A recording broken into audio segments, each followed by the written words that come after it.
kedua, yang lebih mengerikan ini spill tipis-tipis saja Mas ya.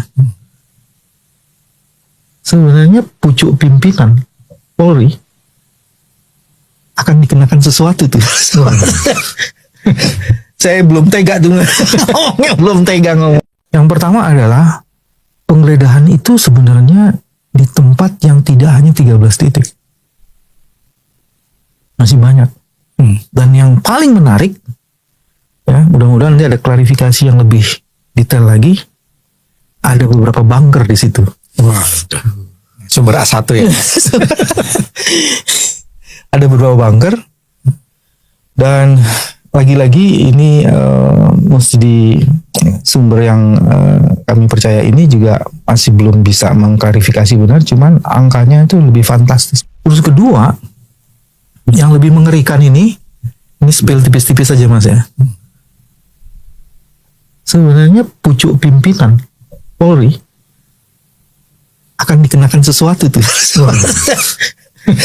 Saya belum tega tuh ngomongnya, belum tega ngomongnya. Yang ketiga, yang publik perlu tahu betul Mas, kalau proses pemeriksaan berlangsung, mantan Janpitsus yang sekarang jadi tersangka diperiksa, siapa yang meriksa, dan sejauh mana psikologi penyidikan dilakukan itu betul-betul tidak terpengaruh, karena beliau adalah mantan Janpitsus ini adalah dulu highest senior officials di ranking pidana khusus. Kira-kira yang meriksa siapa yang bisa berani meriksa? Jangan-jangan menatap mukanya pun tak berani, apalagi mengajukan pertanyaan. Menatap mukanya aja nggak berani. Jadi hal lain yang juga sangat penting di periode itu, bagaimana penyerahan itu kok akhirnya terjadi. Iya. Perdebatan yang ada di media dan Pak Mahfud mempersoalkan itu kan adalah ini pengalihan bukan pelimpahan, dan harusnya ada hukum acara lain yang disebut dengan pengambil alihan. Nah, yang paling menarik itu bukan di situnya saja Mas. Proses itu terjadi ketika pertemuan Komisi 3 ya, dengan Korpas Tipikor itu dan dengan PLT Janpitsus Pak Rudi Margono. Dan pada saat itu dikatakan, ya, argumen yang dibangun adalah kenapa ini dilakukan? Kesepakatan ini dilakukan bentuk sinergi penegakan hukum. Dia tidak berbasis pada hukum acara, apa alasan, dasar, dan syarat prosedur mengenai penyerahan. Dan itu bukan pelimpahan. Kata penyerahan pun tidak ada dalam. Oh, tidak ada ya? Nggak ada penyerahan. Jadi disebutnya penyerahan, tapi kalau di hukum acara nggak ada penyerahan. Nggak ada. Pelimpahan itu kalau sudah berkas perkara selesai. Ini kan berkas perkara belum selesai, jadi judulnya harusnya pengalihan, dan pengalihan tidak diatur di dalam hukum acara pidana. Yang diatur pengambil alihan, itu pun yang bisa melakukan KPK, karena ini bukan sekedar tindak pidana korupsi yang diduga berkaitan dengan proses penyidikan kasus-kasus korupsi, karena disebut Asabri, disebut Jiwasraya, dan juga ada blackout PLN. Bukan hanya itu saja, tapi ini ada yang disebut dengan apa namanya ya, proses penyidikan yang tidak berkepentingan dengan kepentingan penegakan hukum saja. Ada sesuatu yang lebih gede yang lagi bekerja ini. Dan itu sebabnya penyerahan itu perlu disegerakan, karena akan menutup seluruh ruang-ruang yang memungkinkan kebocoran-kebocoran, karena ada pengendalian khusus di situ. Polisi cepat-cepat menyerahkan bara api itu. Tapi sebenarnya yang paling menarik adalah jangan menganggap bodoh masyarakat dan bagaimana international community melihat ini. Gimana mau dipercaya bangsa ini? Makanya kan dalam diskusi awal Mas DA kan kita selalu mengatakan this is the moment of truth bagi presiden jika mau membongkar ini dan meletakkan ini di atas meja untuk di scrutinize, Kalau tidak, Lewat momentumnya. momentumnya lewat dan proses pembusukan itu terjadi dengan sangat cepat lagi karena ketidakpercayaan itu makin sempurna. Betul. Ini yang harus agak hati-hati disikapi. Ada apa di belakang itu? Yes, harus dilihat lebih jauh dari itu. Barang segede gini lolos. Dan yang paling menarik di situ kalau ngelihat orangnya adalah gini. Oh, hari ini katanya udah ada ini, Mas. Usulan Jampitsus baru. Wah. Jadi tidak ada kemungkinan nih, misalkan seperti yang Pak Mahfud bilang itu, ada senario Jampitsus kemudian pra peradilan, kemudian kalau menang kemudian bisa balik dia di Jampitsus lagi gitu. Kalau usulan Jampitsus, calon pengganti Jampitsus selama ini diajukan dan segera mendapatkan penetapan, maka asumsi itu terkunci kan. Ya. Satu, itu terkunci. Tapi kan kita harus melanjutkan pertanyaan, siapakah penggantinya? Gitu. Nah, apakah performanya seperti Jampitsus yang diganti atau seperti PLT? Karena PLT juga track recordnya menarik gitu kalau dilihat. Ya. Menurut saya sih selama yang saya lihat dari baca dari ini kan, nanti mesti kita ini lagi, oke nih yang PLT sekarang. Pernah di KPK juga ya? Pernah, Jaksa tapi di awal-awal ya, Di pernah awal. di KPK di awal-awal. Dan Korpas Tipikor juga katanya orang yang menarik ini. Sehingga dia berani melakukan tindakan-tindakan itu kan kalau tidak dapat izin dari Pak Kapolri nggak mungkin kan. Ya. Tapi kalau Kapolri tidak diundang oleh Presiden, walaupun Pak Kapolri kan smart diplomasinya jalan kan, dia pergi ke Jaksa Agung ya kan, terus mendauhkan Jaksa Agung dari Kakasu gitu. Cerdas ini. Ya. Terus udah gitu pergi ke Panglima juga kan. Ya. Dia ingin mengatakan ini oke-oke saja. Karena ada sekian banyak penggeledahan yang harus dilakukan dan diduga ada bunker di situ yang uangnya puluhan Wah, ini triliun. Jadi ini tafsirnya harus di situ tuh Mas, harus dilihat seperti itu. Betul. Sehingga kemudian ketika hukum acara tidak ditegakkan dan ketika proses kan itu coba dilihat deh Mas. Kan yang pertama ya, ketika penyerahan itu, satu, sudah ditetapkan tersangka. ya. Dua, sudah diperiksa saksi. Tiga, sudah disita barang-barang bukti. Ini kan dari satu sisi ini mengunci kan seolah-olah kan. Iya.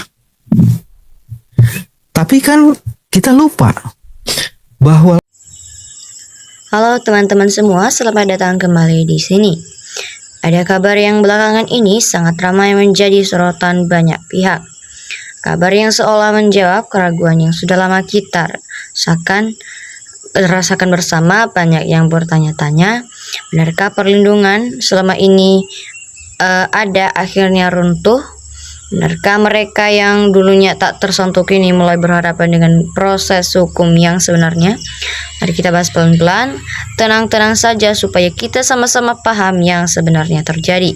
Dan sebelum itu jangan lupa like, komen, dan subscribe agar channel ini bisa berkembang dan kita bisa berbagi informasi-informasi selanjutnya. Langsung saja, video ini mengulas serangkaian perkembangan yang sedang menjadi sorotan luas belakangan ini.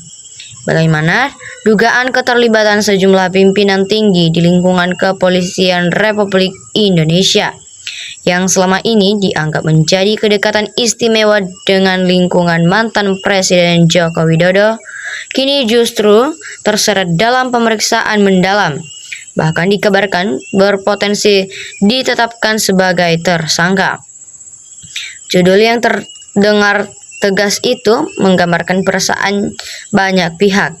Ada hal yang mengejutkan tapi sekaligus menjadi tanda bahwa apa yang selama ini tertutup perlahan mulai terungkap. Saya menyampaikan ini sebatas apa yang berkembang dan bisa kita simak bersama. Bukan bermaksud menuduh atau memvonis siapapun sebelum ada putusan sah yang berlaku. Rincian pembahasan utama yang pertama, dugaan peran sebagai tameng atau pelindung khusus. Dalam pembahasan dijelaskan bahwa selama periode sebelumnya muncul banyak laporan dan dugaan bahwa wewenang yang dimiliki kalangan pimpinan tinggi tersebut digunakan bukan semata-mata untuk menegakkan hukum secara adil, melainkan untuk melindungi pihak tertentu, mengatur jalannya perkara, atau memperlambat proses hukum terhadap orang-orang yang dekat dengan lingkaran kekuasaan masa itu. Ada contoh kasus yang sempat kita bahas bersama sebelumnya, seperti penanganan isu dokumen pendidikan hingga beberapa perkara lain yang terlihat berjalan tidak seimbang.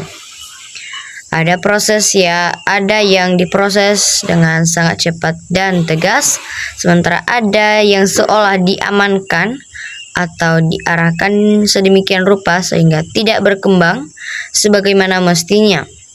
Hal ini yang membuat sebagian masyarakat menilai mereka berfungsi semacam perisai bagi pihak yang selama ini didukungnya. Yang kedua, mengapa kini posisi mereka mulai terancam? Seiring bergantinya kepemimpinan dan mulai berjalannya pemeriksaan ulang secara lebih menyeluruh, berbagai jejak dan keterangan yang selama ini tersembunyi mulai dikumpulkan satu persatu. Pihak berwenang kini sedang memeriksa dugaan pelanggaran mulai dari penyalahgunaan wewenang, pelanggaran prosedur hukum, hingga dugaan keterlibatan dalam aliran dana atau peraturan perkara yang merugikan proses penegak hukum itu sendiri. Kabar yang berkembang menyebutkan nama-nama yang dulu dianggap sulit tersentuh hukum, kini justru menjadi fokus utama tim penyelidik. Ada pula dugaan bahwa mereka ikut mengatur siapa yang diperiksa, siapa yang dilindungi, hingga bagaimana arah penyidikan harus berjalan sesuai yang seharusnya tidak boleh terjadi dalam sistem hukum yang sehat dan bebas intervensi. Yang ketiga, tentang klaim kepanikan dan situasi yang berubah. Munculnya berita ancaman tersangka ini kemudian memunculkan berbagai pandangan. Ada yang menilai ini tanda perlindungan yang dulu ada sudah tidak berfungsi lagi, sehingga pihak-pihak yang selama ini merasa aman kini mulai khawatir akan dampak yang akan diterima. Namun perlu kita pahami bersama, anggapan soal kepanikan itu adalah salah satu pandangan yang berkembang di kalangan pengamat dan masyarakat. Belum ada pernyataan resmi yang mengonfirmasi hal tersebut.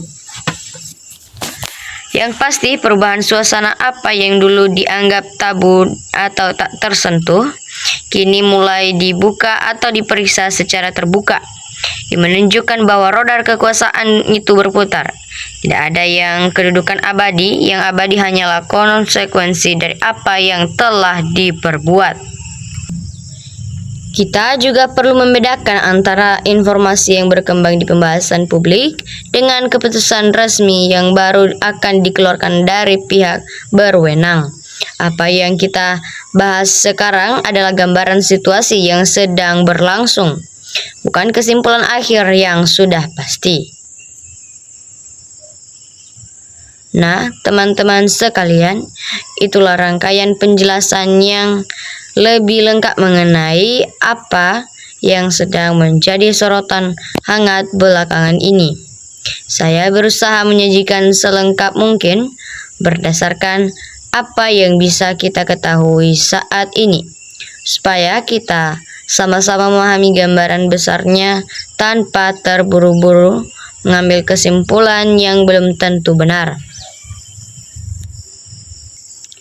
Lewat kesempatan ini, saya ingin memohon maaf sebesar-besarnya jika ada bagian yang saya sampaikan kurang tepat, kurang lengkap, menggunakan kata-kata yang kurang pas, atau belum sesuai dengan fakta yang nantinya akan terungkap secara resmi. Saya sadar saya adalah manusia biasa yang juga terus belajar, dan informasi ini sifatnya masih belum terus berkembang. Bisa ada tambahan perubahan atau hal baru yang belum kita ketahui hari ini. Oleh karena itu, saya harap kalian semua bisa memaklumi segala kekurangan yang ada. Mari kita menyikapi semuanya dengan kepala dingin yang terbuka. Kita tidak perlu ikut memvonis atau menuduh siapapun. Sebelum ada putusan pengadilan yang sah dan berkekuatan hukum tepat, biarkan proses hukum berjalan sesuai jalurnya. Biarkan bukti yang berbicara dan biarkan keadilan yang menentukan hasil akhirnya. Saya akan memantau setiap perkembangan terbaru dan begitu ada kabar yang resmi jelas dan bisa dipertanggungjawabkan, saya akan segera hadir kembali di sini untuk kita bahas bersama-sama secara jujur dan apa adanya. Terima kasih banyak sudah menyimak pembahasan ini sampai tuntas. Terima kasih atas perhatian dan kebijaksanaan kalian dalam menyikapi setiap berita yang ada. Semoga kita semua senantiasa diberi petunjuk dan kebijaksanaan untuk selalu berpihak pada kebenaran serta keadilan sesungguhnya. Sampai jumpa di pembahasan selanjutnya. Jaga diri baik-baik dan salam hangat untuk kalian semua. Terima kasih.